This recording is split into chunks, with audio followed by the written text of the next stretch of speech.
Good morning, dear tennis enthusiasts. Welcome back to the channel Tennis Coach and Psychologist in YouTube. In today's video, let's talk about how tennis players can maintain their motivation levels high throughout their tennis matches. Because it happens often in which tennis players are not able to maintain the same level of motivation for the duration of their tennis matches. More precisely, they start off their tennis matches with a great level of motivation, while their motivation levels tend to go down as the match progresses. So, how can tennis players maintain the same level of motivation for the duration of the whole tennis match? Tennis players need to learn to analyze why they made certain mistakes on a tennis court instead of judging themselves for the occurrence of those mistakes. Because it happens very frequently that tennis players tend to judge themselves for the occurrence of certain mistakes, saying like, I am useless at tennis because I've just missed a very easy volley, or I'm never going to be a top tennis player as I never go as far as semifinals of a tennis tournament.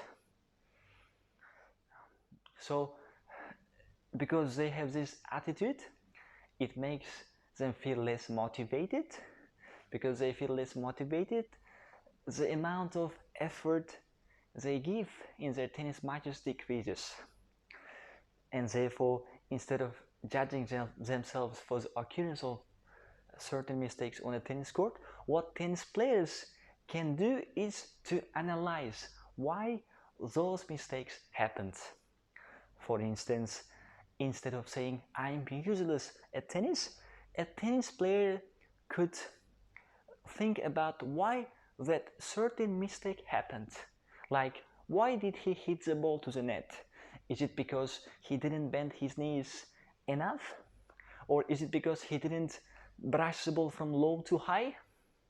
So as tennis players focus on why those mistakes happened, they will definitely be able to find out why it happened, and then they will be able to maintain their motivation level at the same degree from the start to hopefully finish of their tennis matches. In the end, what I would like to say is that it's much better to analyze why a certain mistake happened than judging themselves for the commitment of that mistake. I hope this video was helpful for all of you, and I hope you stay tuned for my future videos on tips on psychological development of a tennis player.